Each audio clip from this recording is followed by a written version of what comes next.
تراوی کی جو نماز ہے یہ حضرت عمر کی سنت ہے. نبی نے تیسرے دن صحابہ کو منع کر دیا تراوی پڑھنے سے اور غضبناک ہوئے. اس سے کسی نے سوال پوچھا کہ کیا اس پہ غضبناک ہوئے کہ نماز پڑھنے کیوں آ رہے ہو؟ اس نے کہا نہیں، غضبناک اس پہ ہوئے کہ فرض نہ ہو جائے. یہ بھی گھمایا ہے بات کو. بھائی غضبناک اگرچہ وجہ یہی تھی کہ فرض نہ ہو جائے، لیکن غضبناک ہوئے اس پر کہ دوبارہ پڑھنے کیوں آ رہے ہو، اتنا شوق کیوں دکھا رہے ہو. تو حدیث کے مطابق تو غامدی صاحب کی بات پھر صحیح معلوم ہوتی ہے کہ تراوی سرے سے بولو بھائی پڑھنی ہی نہیں چاہیے، کیونکہ نبی تو غضبناک ہو رہے ہیں کہ کیوں آ رہے ہو. حضرت ابوبکر صدیق رضی اللہ تعالیٰ کے دور تک یوں ہی چلتا رہا. حضرت عمر کا دور آیا تو حضرت عمر رضی اللہ تعالیٰ نے 2-3 کام اس میں شامل فرمائے.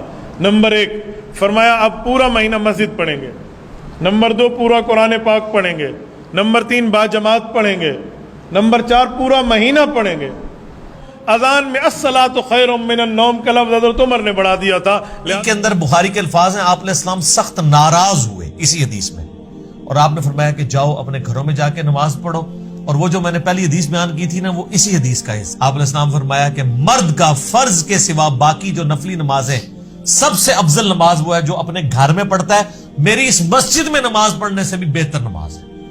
یعنی اللہ کے نبی کے پیچھے کوئی فرض نماز کے سوا نفلی نماز پڑھے اور مسجد نبی میں بھی پڑھ رہا ہو، تب بھی ان دونوں سے بہتر ہے کہ گھر میں وہ نفلی نماز پڑھے. کہ جو تراوی نہیں پڑھتا اس کا روزہ ہی نہیں ہوتا.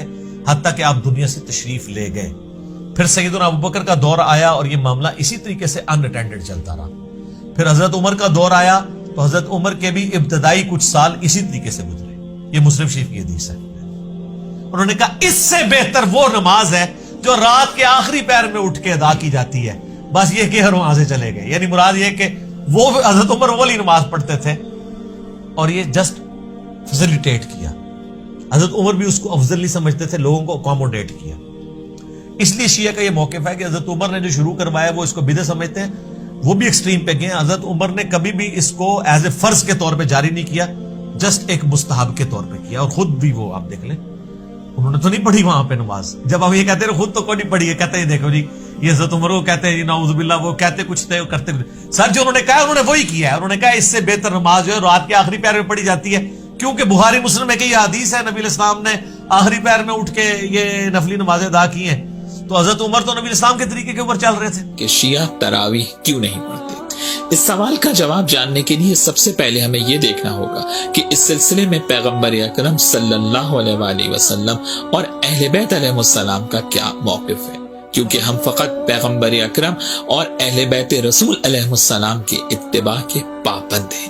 تراویح کہتے کسے ہیں؟ آج کی عام اصطلاح میں ماہ رمضان المبارک کی راتوں میں نوافل کو جماعت سے ادا کرنا تراویح کہلاتا ہے. شیعہ تراویح اس لیے نہیں پڑھتے کیونکہ زمانے رسول میں ایسی کسی نماز کا کوئی تصور موجود نہیں ہے. رسول اللہ نے اپنی حیات طیبہ میں کبھی نوافل کو جماعت سے ادا نہیں کیا، اور یہ شیعہ سنی کتابوں میں موجود ہے. مولا علی علیہ السلام نے اپنی ظاہری خلافت میں خطبہ دیتے ہوئے ارشاد فرمایا، الکافی کی 8ویں جلد میں یہ خطبہ موجود ہے. امام ارشاد فرماتے ہیں کہ واللہ لقد امرت الناس ان لا یجتمعوا فی شہر رمضان الا فی فریضۃ وَعَالَمْتُمُوهُمْ أَنَّ اجْتِمَاعَهُمْ فِي النَّوَافِلِ بِدْعَةٌ. مولا علی نے فرمایا کہ یاد رکھو کہ نماز واجب کے علاوہ کسی مستحب نماز کو جماعت سے ادا نہیں کیا جائے گا، اور نوافل کو جماعت سے ادا کرنا بدعت ہے. مولا علی علیہ السلام نے جو حق بات تھی سیرت رسول کے مطابق وہ لوگوں کو بتا دی. کیا باب مدینۃ العلم سے زیادہ بھی کوئی سیرت رسول اور سنت رسول کو جانتا تھا کہ ماہ رمضان المبارک میں نوافل کو ادا کریں، مستحب نمازیں ہیں، قیام اللیل کریں، لیکن ایسے انجام دیں جو رسول اللہ صلی اللہ علیہ وآلہ وسلم کی سنت کے عین مطابق ہو. الگ نماز نہیں. ٹھیک، میں نے جو بات کہی تھی وہ یہ کہی تھی کہ تراویح کوئی الگ نماز نہیں ہے، یہ تہجد کی نماز ہے. اب سوال پیدا ہوتا ہے قیام اللیل سے مراد کیا ہے؟ یہاں پہ میں تراویح کا جو پس منظر ہے وہ بیان کر دینا چاہتا ہوں. دیکھیے جیسا کہ ہم نے خطبے میں بھی دیکھ لیا، اللہ نے قیام اللیل جو ہے اسے فرض نہیں ٹھہرایا تطوعا، قرآن مجید میں بھی اس کا کوئی ذکر نہیں۔ حضور نے تراویح کی نماز یا قیام اللیل نہ اسے فرض قرار دیا، نہ اس کے بعد جماعت کوئی اہتمام کیا مستقل، صرف 3 راتیں آپ نے جماعت کروائی ہے، اس میں 8 رکعتیں آپ نے پڑھی ہیں کہ جو آپ کا معمول تھا تہجد کا وہ پڑھی، اور تہجد کے وقت ہی جماعت کرائی ہے۔ یہ ہے وہ حدیث۔ اس کے علاوہ کسی نماز تراویح جو ہے جو ہم پڑھتے ہیں 20 رکعتیں عشاء کے ساتھ متصل، اس کا کوئی ذکر نہ دور نبوی میں ہے نہ دور صدیق اکبر میں ہے۔ یہ دور حضرت عمر کی خلافت میں ہوا ہے، اور ہم نہیں کہہ سکتے کتنے سال کے بعد ہوا ہے۔